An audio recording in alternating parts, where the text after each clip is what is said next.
Assalamualaikum warahmatullahi wabarakatuh.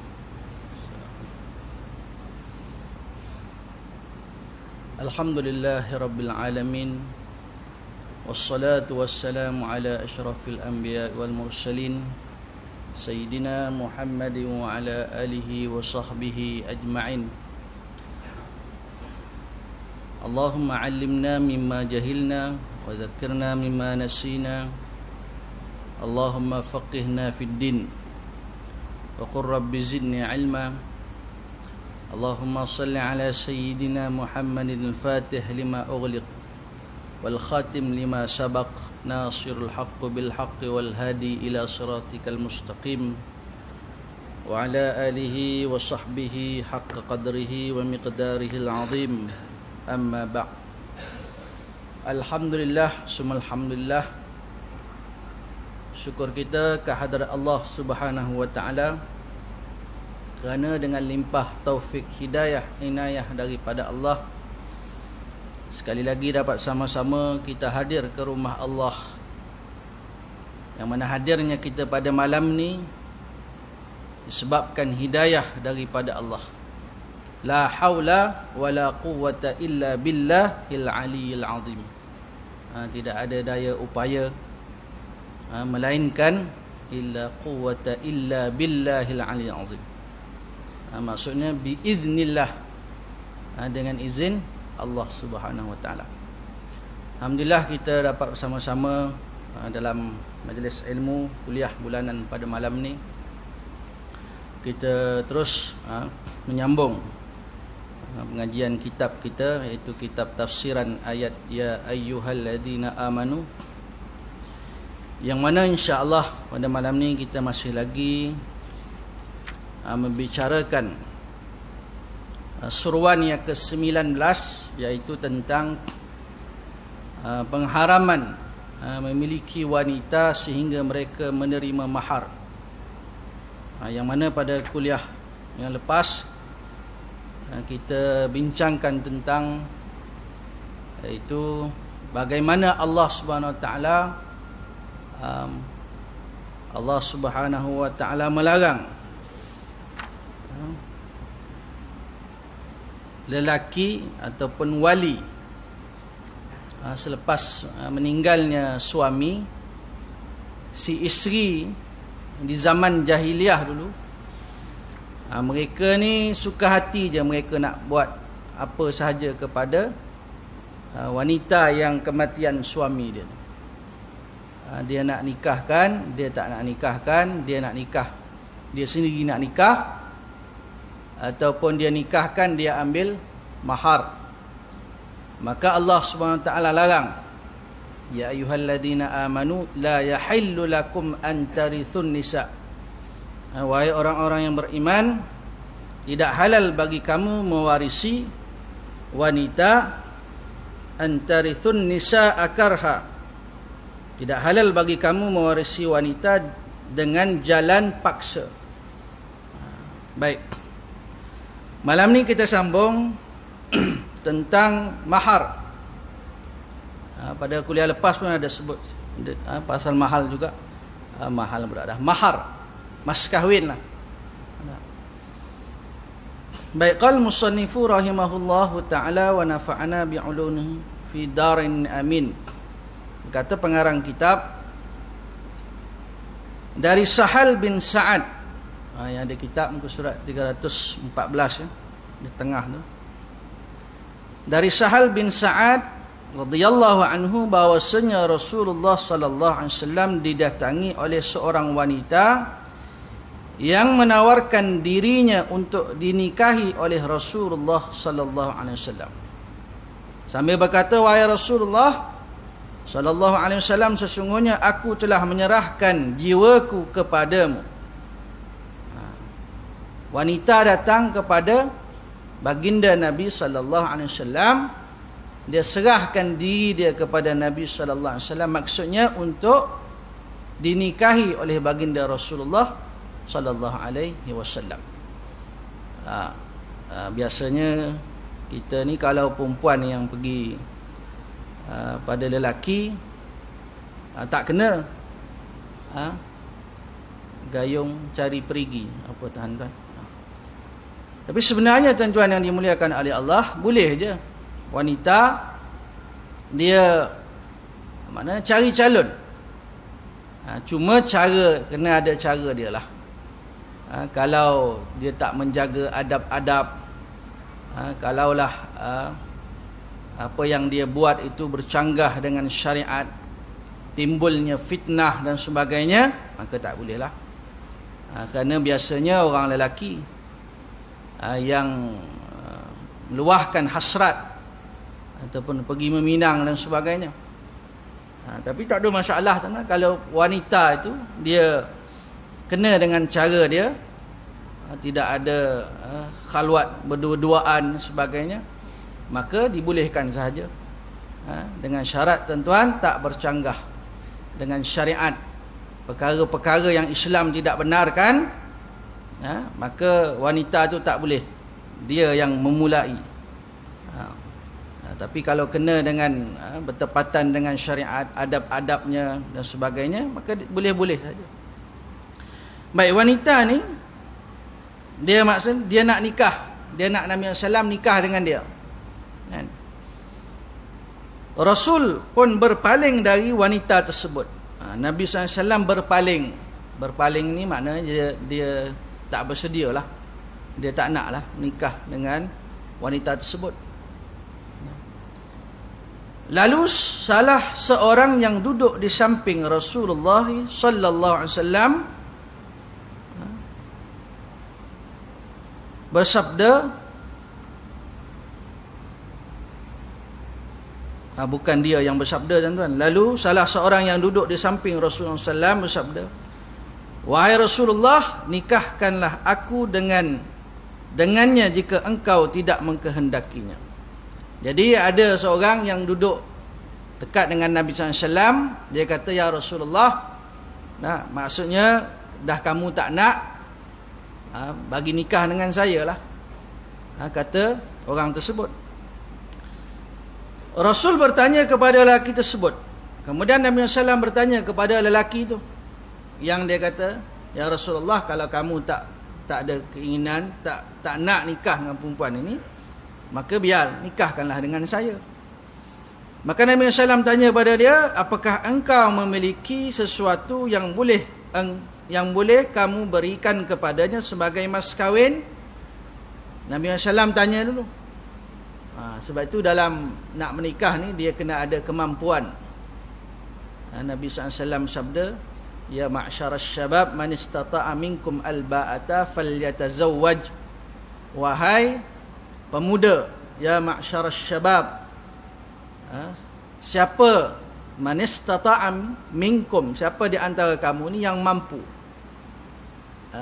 falyatazawwaj, maka nikahlah. Maka tuan-tuan, mas kahwin ni sebenarnya tidak membebankan. Bukan makna kalau nak nikah mas kahwin dia sampai ribu-ribu, mungkin belah-belah ribu, berpuluh ribu, tak. Mas kahwin ni tuan-tuan berapa sahaja. Bila Nabi SAW tanya kepada dia, kamu ada tak apa-apa yang boleh kamu bagi untuk dijadikan mas kahwin? Lelaki itu menjawab, aku tidak memiliki apa pun kecuali kainku ini. Tak ada apa tuan-tuan, ada kainnya. Jadi kain dia ada tuan-tuan, macam mana tuan-tuan? Nak nikah tapi ada kain dia. Orang dulu-dulu tuan-tuan, dia bukan banyak harta. Nabi SAW pernah sekali dia solat, lepas habis solat, dia cepat-cepat beredar. Rupa-rupanya dia ada lagi dirham, dinar di rumah dia.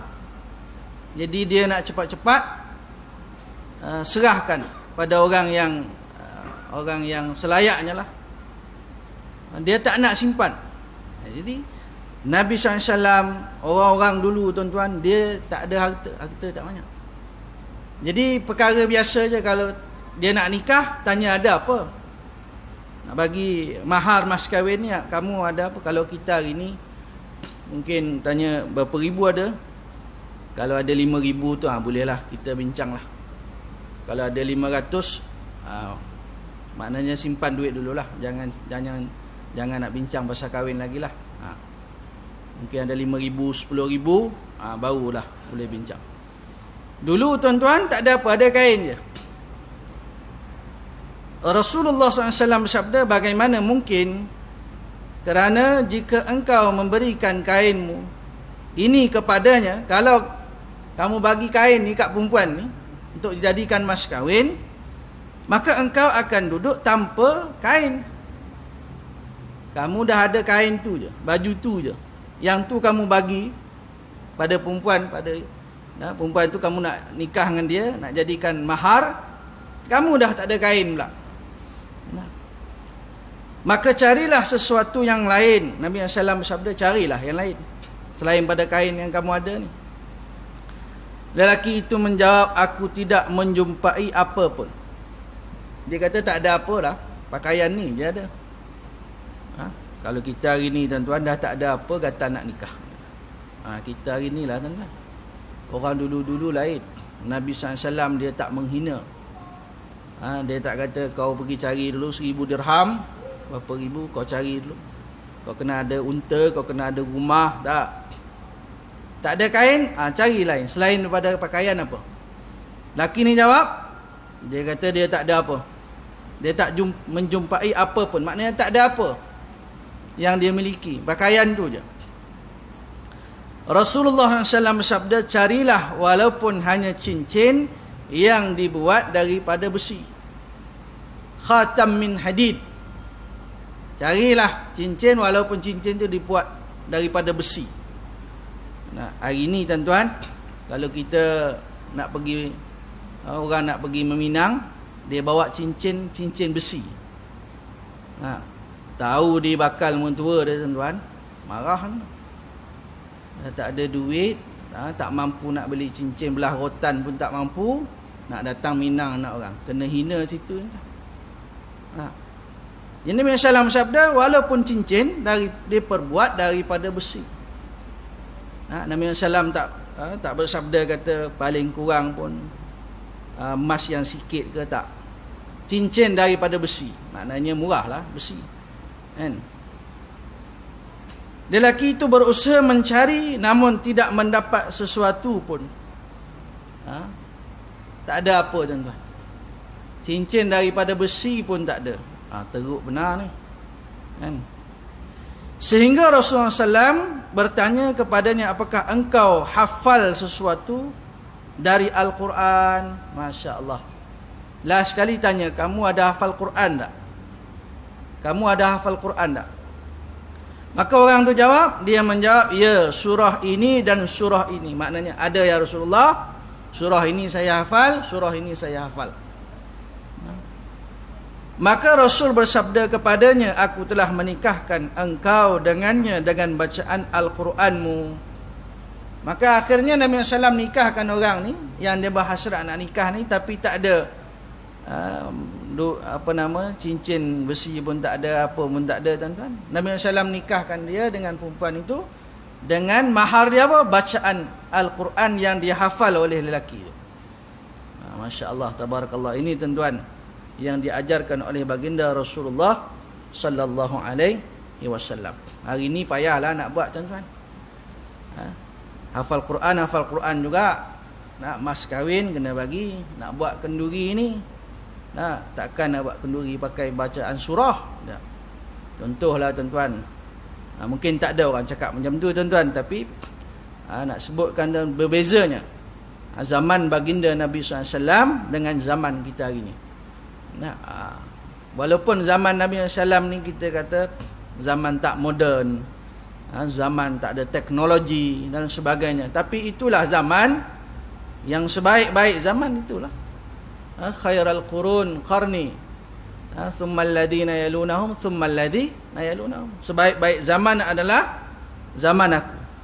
Kemudian zaman sahabat radhiyallahu anhu ajma'in, zaman para tabi'in. Baik. Maka akhirnya nikahlah orang ni tuan-tuan. Mahar dia apa? Bacaan Al-Quran yang dihafal oleh orang tersebut. Baik, jaminan hak pada masa talak. Wanita ni tuan-tuan, bila mana suami dia menceraikan dia, menjatuhkan talak kepada dia, maka dia ada hak. Hak suami dia kena bagi kepada dia. Dipanggil mut'ah, kena bagi. Ya. Kerana wanita yang dicerai, yang ditalak, jatuhkan talak, diceraikan oleh suami ni, tambah-tambah lagi wanita tu suri rumah, maka takkan nak biar macam tu saja. Maka kena ada pemberian, kena bagi kepada dia. Baik, jaminan hak pada masa talak, menjatuhkan talak sebelum bergaul, berhubungan badan dengan isteri. Baik, seorang lelaki, dia jatuhkan talak pada isteri dia sebelum dia ni bersama dengan isteri dia. Dia belum bersama lagi. Faham dia? Bersama, tuan-tuan. Talak boleh berlaku baik seorang suami telah menggauli isterinya ataupun belum menggauli. Maknanya dia nak talak sebelum bersama isteri dia ke, ataupun selepas bersama baru dia ceraikan. Apabila suami menjatuhkan talak sebelum menggauli isterinya, maka dia tidak diwajibkan membayar mahar, namun diwajibkan memberikan suatu pemberian mut'ah sebanyak setengah dari mahar. Kalau seorang lelaki ni, dia jatuhkan talak kepada isteri dia sebelum dia bersama dengan isteri dia, maka dia kena bagi separuh mahar. Separuh. Tengoklah berapa. 5,000 ke 1,000 ke berapa, separuh. Sebab dia belum lagi bersama dengan isteri dia, maka dia kena bagi kepada isteri dia pemberian mut'ah, iaitu sebanyak separuh. Sebanyak setengah dari mahar, hendaklah orang yang mampu memberikan mut'ah kepada isteri yang diceraikan sesuai dengan kemampuan. Demikian juga dengan orang miskin, hendaklah memberi mut'ah sesuai dengan tahap kemampuannya. Jadi tuan-tuan, suami ni dia pun tidak dibebankan. Dia jatuhkan talak kepada isteri dia sebelum dia bersama dengan isteri dia, maka dia kena bagi separuh mahal. Separuh mahar tu, mas kahwin tu. Dan Allah Ta'ala tak bebankan suami. Kalau suami tu orang yang ada berduit lah, dia boleh bagi banyak, bagi banyak. Kalau dia miskin, tak ada duit banyak, bagi sekadar kemampuan dia. Allah Ta'ala juga tidak bebankan suami. Baik, Allah Ta'ala berfirman, La junaha alaikum in talaqtumun nisa'a ma lam tamassuhunna aw tafridu lahunna faridah wa matti'uhunna 'alal musi'i qadaruhu wa 'alal muqtiri qadaruhu mata'an bil ma'rufi haqqan 'alal muhsinin. Ini firman Allah Ta'ala tentang suami kena bagi mahar kepada isteri itu walau bila dia dah ceraikan isteri dia. Maksud, tidak ada kewajipan membayar mahar atas kamu jika kamu menceraikan isteri-isterimu sebelum kamu bercampur dengan mereka dan sebelum kamu menentukan maharnya. Dan hendaklah kamu memberi suatu mut'ah pemberian kepada mereka. Jadi tuan-tuan, kena bagi. Wa matti'uhun, matti' tu maksud dia mut'ah itu. Dia kena bagi setengah mahar itu. Orang yang mampu menurut kemampuannya dan orang yang miskin menurut kemampuannya pula. Maknanya suami dia ada harta, dia kaya, maka bila mana dia lepaskan isteri dia, bagilah mahar kadar kemampuan dia lah. Kalau dia bisnes puluh-puluh ribu, duit simpanan, aset dan sebagainya, takkan nak bagi sikit-sikit pada isteri dia. Bagi lebih lah. Itu pun untuk bekal isteri dia, untuk anak-anak dia dan sebagainya, tempat tinggal dan sebagainya. Sekurang-kurangnya tak adalah sedih sangat isteri dia. Ini Islam, tuan-tuan. Islam, tuan-tuan, dia ajar. Maksudnya Kalau dah nak berpisah pun tak apa, pisah. Tapi dengan cara, maknanya pisah bukan makna tinggal, tak peduli dah. Saya dah tak ada apa dengan isteri saya. Dah, tak. Walaupun dah pisah, kena bagi mahar kepada isteri. Maknanya tuan-tuan, tanggungjawab itu masih ada lagi. Ya.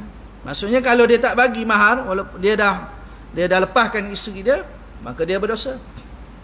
Sebab tu orang lelaki kena faham, tuan-tuan. Semua orang nak menikah, tapi banyak tak faham. Tak faham tak apalah, tanyalah. Kalau tak faham pun, bila mana di mahkamah, tuan-tuan, apa yang hakim bagi tahu, apa yang peguam dan sebagainya bagi tahu hukum begini-begini, tuan-tuan, dia kena angguklah. Jangan pula dia melawan. Jangan kata diperintah suruh bagilah mahar pada isteri separuh lah. Dah bersama ke? Belum. Apa pula? Saya kena bagi pula. Dia melawan pula, tuan-tuan. Jadi tuan-tuan yang dimuliakan oleh Allah Subhanahu Taala, maka ini tuan-tuan, Allah Subhanahu Taala, Allah Taala nak jaga supaya manusia sesama manusia ni tidak saling menzalimi. Suami dan isteri khususnya. Maknanya dah lepas tak apalah, tapi bagi juga mahar itu. Ini perintah Allah SWT, iaitu pemberian menurut yang patut, yang demikian itu merupakan ketentuan bagi orang-orang yang melakukan kebajikan.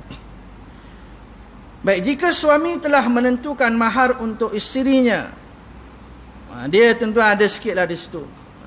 Maknanya ada yang dah tentukan mahar, ada yang belum tentukan mahar. Maksudnya masa akad nikah tu dia ada sebut dah, aku nikahkan dikau dengan si fulan bin si fulan. Sefulan, aku nikahkan dikau dengan fulanah bin fulanah, dengan mahar mas kawinnya sekian ribu, sekian ratus, sekian. Maka itu dah ditentukan. Ada yang dia tak ditentukan, dia tak sebut berapa. Situ ada dua lah, tuan-tuan. Dia dah sebut, dia tentukan dengan tak ditentukan. Baik, jika suami telah menentukan mahar untuk isteri kemudian menceraikannya sebelum dia menggauli, maka dia harus membayar setengah dari maharnya. Maknanya kalau dia tak bersama lagi dengan isteri, dia bayar separuh. Allah SWT berfirman, wa in talaqtumuhunna min qabli an tamassuhunna wa qad faradtum lahunna fariidatan fa nisfu ma faradtum illa an ya'funa aw ya'fu alladhi bi yadihi 'uqdatun nikah wa an ta'fu aqrabu littaqwa wa la tansawul fadla bainakum innallaha bima ta'maluna basir.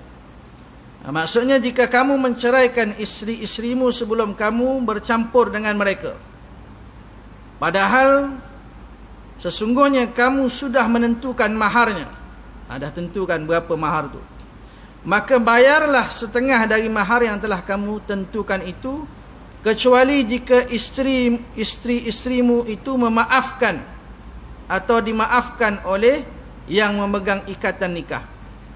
Kecuali, tuan-tuan, isteri itu memaafkan. Illa ayya'fu. Maknanya kalau isteri ni dia sendiri gugurkan dia punya hak dia tu. Tak apalah bang, kita pun dah selesai, dah berpisah dah. Saya pun tak nak lah. Walaupun abang nak bagi sekian, separuh mahar tu, berapa nak bagi, saya tak nak. Maknanya dia sendiri memaafkan. Illa ayya'fu au ya'fu alladhi biyadihi 'uqdatun nikah. Kalau isteri itu memaafkan atau dimaafkan oleh orang yang memegang ikatan nikah, dan kemaafan kamu itu lebih dekat kepada takwa. Wa an ta'fu aqrabu littaqwa. Dan memaafkan ini dia lebih dekat daripada takwa. Maknanya pisah dah. Tapi berbaiklah. Maknanya hubungan suami isteri tak ada, tapi masih lagi. Maknanya mungkin dia ada anak, nanti hari anak dia nak nikah, dia kena datang juga, maknya, ayahnya. Maka jangan ada dendam. Mungkin pada permulaan tu baru pisah, mungkinlah tengah geram lagi, tak boleh tengok muka dan sebagainya, sorok-sorok habis gambar dan sebagainya, contohlah. Jadi Allah Subhanahu Wa Taala nak saling memaafkan. Wa an ta'fu aqrabu littaqwa. Memaafkan itu lebih dekat kepada ketakwaan. Wala tansawul fadla bainakum, dan janganlah kamu melupakan keutamaan di antara kamu. Innallaha bima ta'maluna basir, sesungguhnya Allah Maha melihat segala apa yang kamu lakukan. Makna tuan-tuan, Allah Taala tahu antara suami dan isteri ni, dia berpisah, dia bayar mahar ke tidak, semua tuan-tuan, perbuatan-perbuatan suami isteri ni tuan-tuan diketahui oleh Allah Subhanahu Wa Taala. Innallaha bima ta'maluna basir. Maksudnya Allah Taala dia Maha melihat apa yang kamu lakukan. Baik. Menjatuhkan talak setelah bergaul dengan isteri. Kemudian bagi suami yang dia jatuhkan talak kepada isteri ni selepas dia bersama dengan isteri dia. Apabila suami telah bergaul dengan isteri, kemudian menceraikannya, dia bersama dengan isteri dia, kemudian dia jatuhkan talak kepada isteri dia, maka isterinya berhak mendapatkan mahar yang telah ditentukan secara keseluruhannya. Beza tuan-tuan. Kalau belum lagi bersama, setengah. Tapi kalau dah bersama, kemudian mahar itu dah ditentukan berapa ringgitnya, berapa jumlahnya, maka suami ni lepas dia bersama isteri, dia lepaskan isteri dia, dan telah ditentukan mahar tu berapa, dia kena bagi keseluruhannya, semua jumlah tu yang dah ditentukan itu. Jadi maksudnya kalau dah bersama, kena bagi semua. Kalau belum lagi bersama, bagi setengah saja mahar tersebut. Allah SWT berfirman, wa in aradtum istibdala zawjin makana zawjin wa ataitum ihdahunna qintaran fala ta'khudhu minhu syai'an ata'khudhunahu buhtanan wa ithman mubina. Dan jika kamu ingin mengganti isterimu dengan isteri yang lain, tuan-tuan yang dimuliakan oleh Allah, kita ada isteri, kemudian kita nak ganti isteri. Biasalah tuan-tuan orang lelaki. Orang lelaki ni dia mesti ada keinginan masa muda lah kot. Kalau dah tua-tua pun tak ada lah kot. Kalau ada pun dah tak kuat sangat dah. Dah tak semangat pun tak ada sangat dah. Sikit-sikit je kot. Allah Ta'ala berfirman, jika kamu ingin mengganti isteri dengan isteri yang lain. Maksud dia, orang lelaki 1, 2, 3, 4. Masna wa thulatha wa ruba'. 2, 3, 4. Melainkan kalau yang kelima, dia kena lepas satu lah. Melainkan khususiat baginda Nabi SAW tu lain. Lebih daripada 4. Nabi Daud AS lagi ramai isteri dia. Sebab itu Nabi Sulaiman pula. Nabi Daud AS dia dipanggil apa? Puasa Nabi Daud. Apa sebab tuan-tuan puasa Nabi Daud tu? Sebab Nabi Daud ni, Nabi Allah Daud AS ni, isteri dia ramai. Isteri dia jumlahnya ramai. Bukan 4 orang, bukan belah-belah, ramai. Sebab tu bila dia berpuasa, dia hebat. Puasa Nabi Daud AS. Sebab isteri ramai berpuasa. Dia puasa. Maknanya puasa ni, maknanya siang hari tak bersama dengan isteri lah, walaupun malam boleh. Itu dipanggil puasa Nabi Daud alaihissalam. Dan jika kamu ingin mengganti isterimu dengan isteri yang lain, sedang kamu telah memberikan kepada seseorang di antara mereka harta yang banyak, maka janganlah kamu mengambil kembali daripadanya walaupun sedikit. Kalau dah bagi kepada isteri itu, janganlah pula ambil balik. Dia bagi mahar kepada isteri, kemudian dia nak nikah lain. Dia nak balik mahar itu. Maka Allah Ta'ala berfirman, atakhudhunahu buhtana wa ithman mubina. Apakah kamu akan mengambilnya kembali dengan jalan tuduhan yang dusta dan dengan menanggung dosa yang nyata? Tak boleh tuan-tuan ambil mahar yang telah dibagi. Itu zaman-zaman jahiliyah ni tuan-tuan macam-macam dia buat. Sebab itu tuan-tuan, datang Al-Quran, turun Al-Quran, wahyu kepada Nabi SAW melalui perantaraan Jibril AS. Nabi SAW membacakan kepada manusia. Wa an atlu al-Quran yatlu alaihim ayatihi, membacakan ayat-ayat Allah. Maka Nabi SAW, tuan-tuan, dia bacakan daripada juzuk pertama, 2, 3 sampailah 30 juzuk. Semuanya Nabi SAW baca kepada, sampaikan isi kandungan Al-Quran itu kepada umat manusia. Maka tuan-tuan, kalau dah bagi mahar, maka jangan pula nak pergi ambil kembali. Kalau ambil, maksudnya tuan-tuan, dia menanggung dosa yang nyata. Wa ithmam mubina, maknanya dosa yang nyata kalau dia ambil balik mahar yang telah diberikan kepada isterinya. Baik, menjatuhkan talak ketika suami sakit hampir dengan kematian. Ini tuan-tuan, tentang suami ini, dia dekat-dekat dengan kematian dia jatuhkan talak kepada isteri dia. Kerana dia tak nak harta dia ni diwarisi, diambil oleh isteri dia. Jadi menjatuhkan talak ketika suami sakit hampir dengan kematian. Di antara masalah yang diselesaikan oleh Imam Ali bin Abi Talib radhiyallahu anhu. Masalah ni diselesaikan oleh Khalifah Sayyidina Ali bin Abi Talib radhiyallahu anhu. Dan yang dihadapi oleh Umar bin Al-Khattab selama zaman pemerintahannya adalah, ini zaman Sayyidina Umar menjadi khalifah. Ada seorang wanita yang diceraikan suaminya dengan maksud supaya si isteri tidak memperoleh pusaka daripadanya, maka dalam keadaan seperti ini si isteri tetap akan memperoleh pusaka setelah suaminya meninggal dunia. Ini tuan-tuan, ada suami, dia tak nak harta dia ni dapat jatuh kepada tangan isteri dia, maka dia ada niat jahat di situ. Baik suaminya meninggal ketika dia masih di dalam iddah ataupun setelah selesai iddah, maknanya tuan-tuan, isteri tetap dapat, tuan-tuan, pusaka daripada suami dia itu. Masa dia dalam iddah ataupun dah selesai iddah.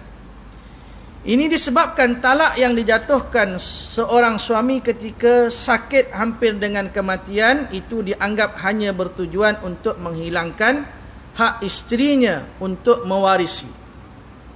Sebab suami ini di zaman Umar Al-Khattab radhiyallahu anhu ni, ada suami yang dia ceraikan isteri dia tu ketika mana dia ni dekat-dekat nak mati dah. Dengan niat dia tak nak harta dia dapat, isteri dia dapat.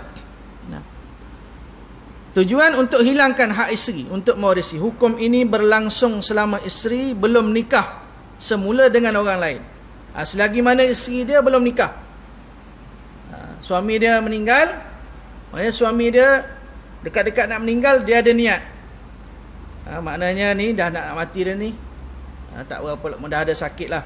Jadi dia kata baik dia lepaskan isteri dia siap-siap, supaya bila mana dia mati, isteri dia tak dapat harta warisan. Maka tuan-tuan yang dimuliakan oleh Allah SWT, isteri tetap akan dapat. Kerana suami itu lepaskan dia disebabkan tak nak isteri dia dapat harta. Ini masalah berlaku ni di zaman Sayyidina Umar Al-Khattab radhiyallahu anhu. Dan isteri ni tetap dapat harta warisan tu selagi mana dia belum nikah baru. Kalau dia dah nikah dengan orang lain, dia tak dapat. Sedangkan apabila si isteri telah menikah lagi, kalau dia dah nikah lain, maka dia tidak berhak mendapat pusaka bekas suaminya. Umar radhiyallahu anhu berpendapat, jika seorang lelaki meninggal dunia, isteri yang telah diceraikannya berhak mendapat pusaka selama dia masih berada dalam masa iddahnya. Ini pendapat Umar Al-Khattab radhiyallahu anhu. Dia kata, kalau seorang suami itu meninggal dunia, isteri dia yang dia ceraikan itu berhak dapat pusaka tu selagi mana dia masih dalam iddah. Ini pendapat Sayyidina Umar Al-Khattab radhiyallahu anhu. Kalau mana dah habis iddah, dia tak berhak dapat harta waris suami dia itu. Akan tetapi jumhur ulama berpendapat, ini jumhur ulama, seorang lelaki yang menceraikan isterinya ketika sakit hampir dengan kematian, baik dengan talak raj'i atau ba'in. Talak raj'i ini talak yang boleh rujuk balik, talak 1, 2. Talak ba'in ni dia bagi terus 3. Dia bagi 3 terus. Dia tak boleh menikah balik, melainkan kita sebut apa? Cina buta. Dari mana datang perkataan Cina buta tak tahu tuan-tuan. Maksudnya dia melainkan dia dah bersama dengan suami baru, dah bersama, pisah, baru boleh nikah balik. Kita sebut Cina buta, kita faham lah tuan-tuan. Baik. Isterinya, maknanya seorang lelaki dia ceraikan isteri dia ketika mana dia sakit hampir dengan kematian, sama ada dia talak raj'i ataupun talak ba'in, dan isterinya telah habis masa iddahnya, kemudian lelaki tersebut meninggal dunia, maka isteri yang telah diceraikannya itu tetap memperoleh hak mewarisi, kerana talak yang dijatuhkan pada ketika sakit hampir dengan kematian dianggap hanya bertujuan supaya isterinya tidak mendapat pusaka. Ini jumhur ulama kata dia tetap dapat harta pusaka. Disebabkan suami dia itu ada niat, tujuan dia jatuhkan talak kepada isteri dia agar isteri dia tak dapat harta pusaka itu. Pendapat jumhur ini berdasarkan kepada kes yang terjadi pada Abdul Rahman bin Auf yang menceraikan isterinya dengan talak 3. Abdul Rahman bin Auf, seorang sahabat Nabi SAW bernama Abdul Rahman bin Auf. Beliau ni adalah seorang yang kaya. Jadi dia ni ceraikan isteri dia dengan talak 3. Ketika Ibnu Auf sakit hampir dengan kematian, maka Uthman menentukan keputusan hukum bahawa isteri Ibnu Auf telah diceraikan itu tetap mendapat pusaka darinya. Kemudian Uthman berkata, aku tidak menduduhnya, akan tetapi aku hanya ingin untuk menegakkan sunnah. Jadi tuan-tuan, isteri Abdul Rahman bin Auf, walaupun dia ceraikan isteri dia dengan talak 3, isteri dia tetap berhak mendapat harta pusaka itu. Demikian juga Uthman bin Affan radhiyallahu anhu menceraikan isterinya pada masa dia dikepung. Tuan-tuan, semua cerai isteri semua kan. Apa cerita kan sahabat Nabi sallallahu alaihi wasallam. Dan sebenarnya cerai ni tuan-tuan, dia Islam benarkan. Cuma hari ni pasangan-pasangan yang viral contohnya, kalau dia nikah viral, pisah pun viral, macam-macam orang tengok. Padahal tuan-tuan, perpisahan ni maknanya hanya pisah ikatan suami isteri. Cuma Allah berfirman dalam ayat yang lain, maknanya wa'ashiruhunna bil ma'ruf fa in karihtumuhunna fa asa an takrahu syai'a wa yaj'alallahu fihi khairan katsira. Kalau kamu tak suka pada isteri kamu tu, Allah Taala jadikan kebaikan yang banyak. Apalagi tuan-tuan, hadis Nabi sallallahu banyak. Yang terbaik antara kamu adalah yang paling baik dengan ahli keluarga dia. Maka ini jalan yang terakhir lah. Kalau mana-mana pasangan dia nak berpisah tuan-tuan, kita takkan nak kutuk, nak keji dia. Allah dalam Islam benarkan. Tuan marah ni. Maksudnya dalam Islam maknanya jalan terakhir. Kalau Islam tak benarkan, dah tak boleh tengok muka dah, menyampah dah, tapi tak boleh nak pisah. Sakit jiwa juga.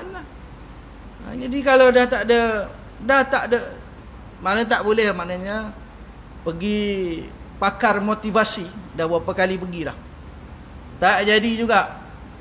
Dah cuba tenang dah semua, tak boleh. Dah tak boleh juga, akhirnya besar. Jadi tuan tak jadi. Maknanya kalau sahabat Nabi SAW sendiri pun menceraikan isteri, Nabi SAW pun ada nak menceraikan isteri dia. Takkan kita kata betul lah Nabi SAW ada menceraikan isteri? Ada? Ada? Rasa macam takut pula tuan-tuan nak sebut. Ada tuan-tuan. Maknanya tuan-tuan ada sebab dia lah. Maknanya jalan yang terakhir lah. Baik.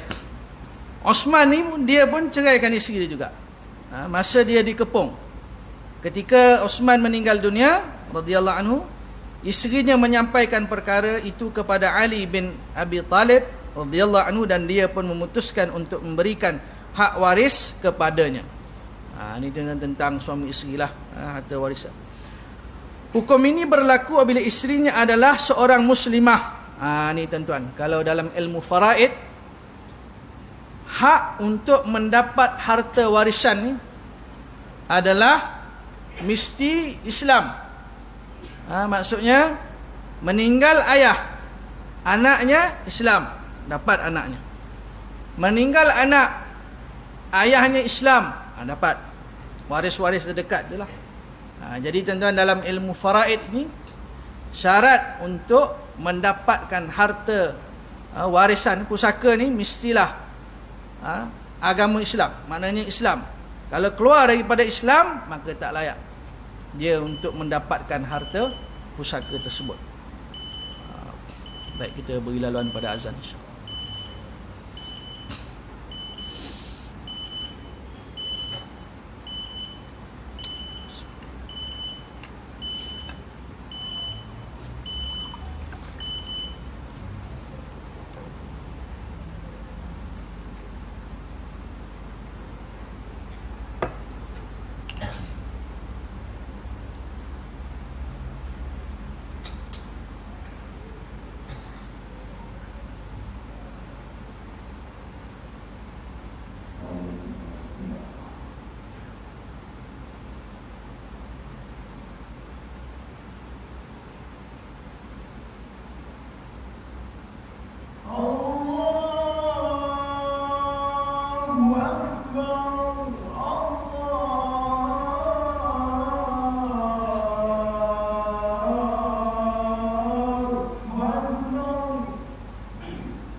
Ya Allahumma salli ala sayyidina Muhammad wa ala sayyidina Muhammad.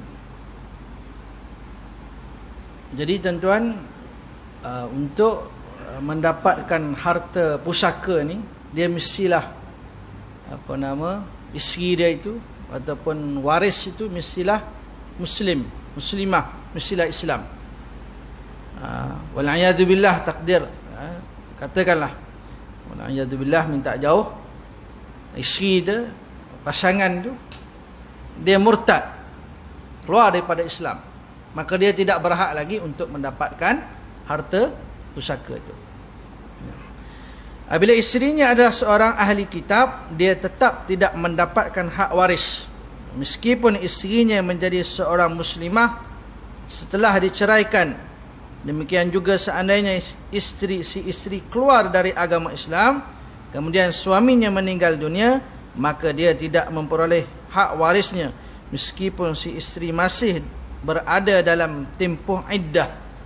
Jadi tuan-tuan, kalau keluar daripada Islam, dia terus tak dapat hak untuk mendapatkan harta pusaka daripada suami dia yang meninggal dunia itu. Jadi saya kira cukup kuliah maghrib kita pada malam ni. InsyaAllah kita akan sambung pada kuliah yang akan datang, yang mana tak habis lagi tuan-tuan tentang wanita ni, iaitu tentang dibolehkan menambah mahar. Mahar ni tuan-tuan boleh banyak.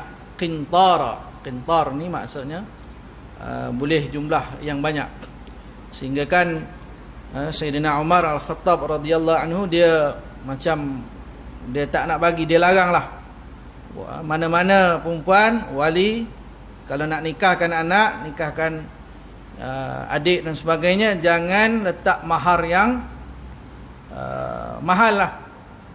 Bangkit seorang wanita, dia kata, wahai Umar, dalam Al-Quran maknanya Allah benarkan, disebut dalam Quran tu qintara, makna qintar ni makna jumlah yang banyak lah. Maka Sayyidina Umar akhirnya dia terdiam lah, kerana perempuan ni kata Islam, mana Allah Ta'ala benarkan mahar wanita ni, maknanya jumlah berapa pun boleh. Maka akhirnya Sayyidina Umar dia tunduk, maknanya dia oleh kerana itu firman Allah Subhanahu Wa Ta'ala, maka dia kata okey, benarlah apa yang dikatakan oleh wanita tersebut. Wallahu alam, yang baik datang daripada Allah Subhanahu Wa Ta'ala. Salah dan silap itu datang daripada kekurangan kejahilan saya. Saya minta maaf dengan tuan-tuan. Saya mohon keampunan kepada Allah Subhanahu wa taala. Wallahu alam. Aqulu qawli hadza wa astaghfirullahal azim wa li wa lakum. Assalamu alaikum warahmatullahi taala wabarakatuh.